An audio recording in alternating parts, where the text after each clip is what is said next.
Friends, आपका फिर से स्वागत है आज की हमारी क्लास में। 2 दिन डिले हो गया है और अब जल्दी जल्दी आगे बढ़ना पड़ेगा।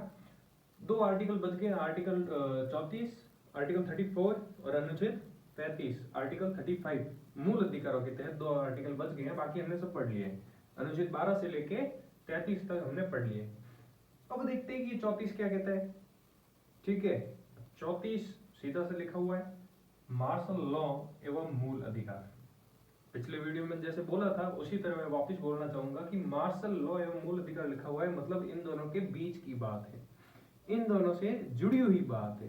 कहीं ना कहीं मार्शल लॉ मूल अधिकारों के जुड़ा हुआ है या फिर एक दूसरे को काटते हैं। ठीक है, तभी ये बोला गया है। अब बोलते हैं सर ये मार्शल लॉ क्या होता है, हमें तो पता ही नहीं है मार्शल लॉ होता क्या है, क्या चीज है। तो मार्शल लॉ का शाब्दिक अर्थ क्या होता है? इसका शाब्दिक अर्थ होता है सैन्य शासन। क्या होता है? सैन्य शासन। ठीक है, मार्शल लॉ लगा दो मतलब सैन्य शासन लगा दो। और सैन्य शासन कब लगेगा उस जगह? सैन्य शासन उस वक्त लगेगा जब युद्ध होगा या युद्ध में जीत हो गई होगी। ठीक है, और वहां पे अशांति हो गई होगी। ठीक है, जैसे जम्मू कश्मीर में होता रहता है, अपने वहां पे लद्दाख साइड में होता रहता है, तो वहां पे सैन्य शासन उसकी कंडीशन वैसी रहती है, सैन्य शासन जैसी। अब वो कैसे होता है, क्या होता है, मार्शल लॉ क्या होता है, मूल अधिकारों पे क्या फर्क पड़ता है, वो आगे देखते हैं। पहले इसको समझते हैं। मार्शल लॉ क्या होता है? सैन्य शासन। सैन्य शासन में युद्ध या जीत हो गई, ठीक है, या कोई आंतरिक दंगे हो गई। ठीक है, आंतरिक दंगे हो जाते हैं।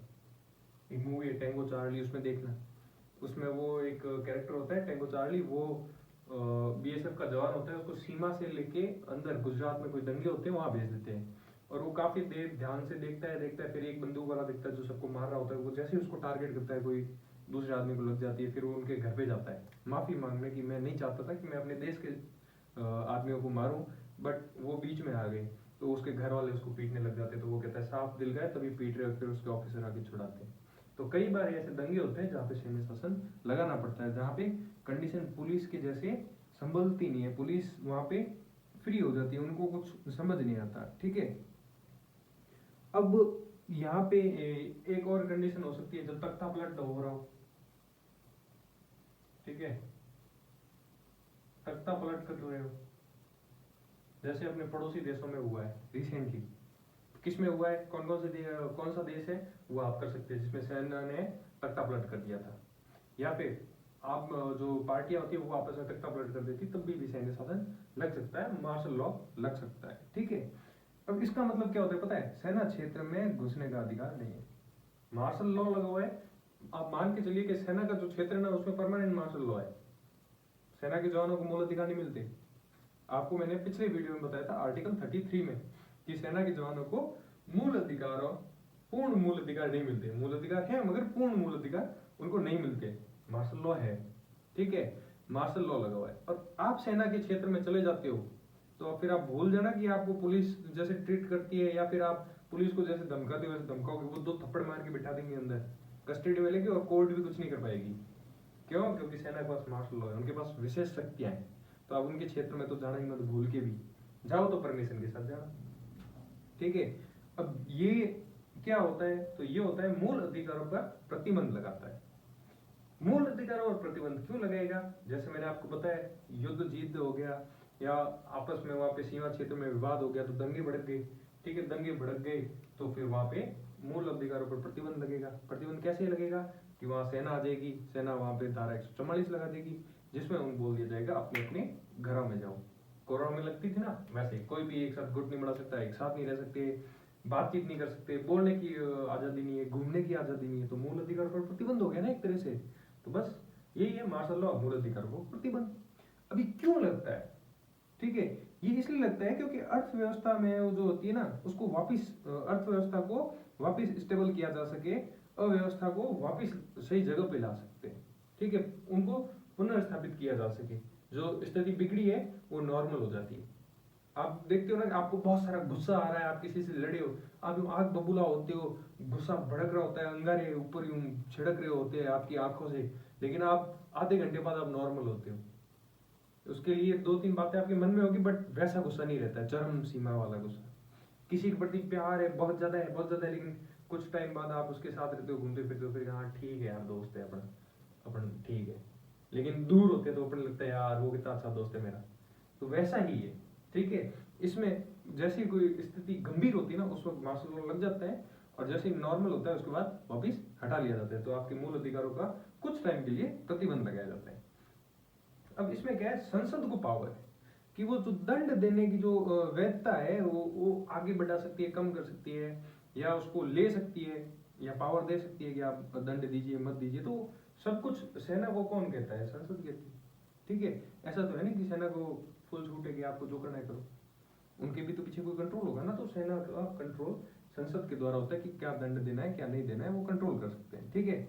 और इसमें सबसे बड़ा क्या है कि आप न्यायालय में चुनौती नहीं दे सकते हो इसके तहत कि आपके मूल अधिकारों का हनन हो रहा है। इस कंडीशन में आप चुनौती नहीं दे सकते हो कि सर हमारे मूल अधिकारों का हनन हो रहा है, आप हमारे रक्षक हो। तो आप सुप्रीम कोर्ट में या कहीं पे भी किसी भी न्यायालय में आप चुनौती नहीं दे सकते, कहीं पे भी नहीं दे सकते, ठीक है। अब जब आपको ये चीज बताइए, यही था अनुच्छेद 34 आर्टिकल 34, बस इतना ही है। मार्शल लॉ एवं मूल अधिकार, मार्शल लॉ लगता है तो मूल अधिकार हट जाते हैं, इतना ही है, ठीक है। सैन्य शासन लग जाता है। अब इसमें अलग क्या है, तो अलग ये है कि मार्शल लॉ अनुच्छेद 34 और राष्ट्रीय आपातकाल 352, आप देखो तो ये लगभग सिमिलर ही है कि नहीं। राष्ट्रीय आपातकाल लगता है तब भी आपकी बैंड हो जाती है, घर के अंदर रहो और कहीं नहीं जा सकते हो, जैसे अपने लग चुके हैं पहले। और मार्शल लॉ में भी वही है। तो अब कंफ्यूजन क्रिएट हो रहा होगा। उससे पहले मैं आपको एक और ट्विस्ट बता दूं इसके बारे में। ट्विस्ट क्या, एक जानकारी अनुच्छेद 34 के बारे में कि ये एक ऐसा कानून है अंग्रेजों से लिया गया है। अंग्रेज कौन थे, ब्रिटिश। तो कई बार एग्जाम में पूछा जाता है कि कहां से लिया गया, तो ब्रिटिश से लिया गया, ब्रिटिश कानून से लिया गया। अनुच्छेद 34 मार्शल लॉ का एवं मूल अधिकार कहां से लिया गया, ब्रिटिश से। अब जब इनमें समानता होती है, किसमें, अनुच्छेद 34 मार्शल लॉ एवं मूल अधिकार और अनुच्छेद 352 राष्ट्रीय आपातकाल, इनमें समानता ही तो है। इन दोनों में ही आपको बंद कर दिया जाता है, इन दोनों में ही आपकी सारी शक्तियां छीन ली जाती है, इन दोनों में ही सैन्य शासन होता है। तो फिर अलग क्या है, बस वही आपको समझाने के लिए मैंने एक अलग से टेबल बना दी। अब पॉइंट देखते हैं। इसमें क्या होता है कि मूल अधिकारों को केवल और केवल मूल अधिकार प्रभावित होते हैं, मूल अधिकारों पर प्रतिबंध लगता है, ठीक है। किसमें, अनुच्छेद 34 में मार्शल लॉ के तहत। मगर जब राष्ट्रीय आपातकाल लगता है तो बड़ी समस्या होती है, ठीक है, बहुत बड़े लेवल पे होती है ना। तो मूल अधिकार तो गए तेल लेने, ये आपके दूसरे कानूनों की भी बैंड हो जाता है, ठीक है। जो राष्ट्र के, जो केंद्र और राज्य के संबंध होते हैं वो भी खत्म हो जाते हैं। पता है ना आपको, पिछली बार हुए थे राजस्थान में भी कई बार लगा हुआ है। तो केंद्र राज्य जो संबंध होते हैं वो प्रभावित हो जाते हैं, अच्छे खासे प्रभावित हो जाते हैं, ठीक है। जो संसद है वो प्रभावित हो जाती है, उसका कार्यकाल आगे बढ़ जाता है, और कई सारी जो शक्तियां हैं वो छिन जाती है। आ रही है आपको समझ में। तो ये सभी अधिकारों पर लागू होता है, सभी अधिकारों को लगभग प्रभावित करता है, ठीक है। अर्थव्यवस्था को प्रभावित कर देता है, मगर ये अनुच्छेद 34 केवल और केवल मूल अधिकारों को प्रभावित करता है। दूसरा पॉइंट कहता है कानून व्यवस्था भंग होने पर उसको दोबारा निर्धारित करता है, ठीक है। कानून व्यवस्था भंग होगी, अब उसको वापस लाइन पे लाने के लिए क्या करेंगे, जैसे मैंने आपको बताया था, आपको गुस्सा आया, थोड़ी देर में शांत हो गई, तो वैसे ही मार्शल लॉ लगाया जाता है, कानून व्यवस्था भंग हो जाती है तो उसको वापस इंस्टेबल करने के लिए।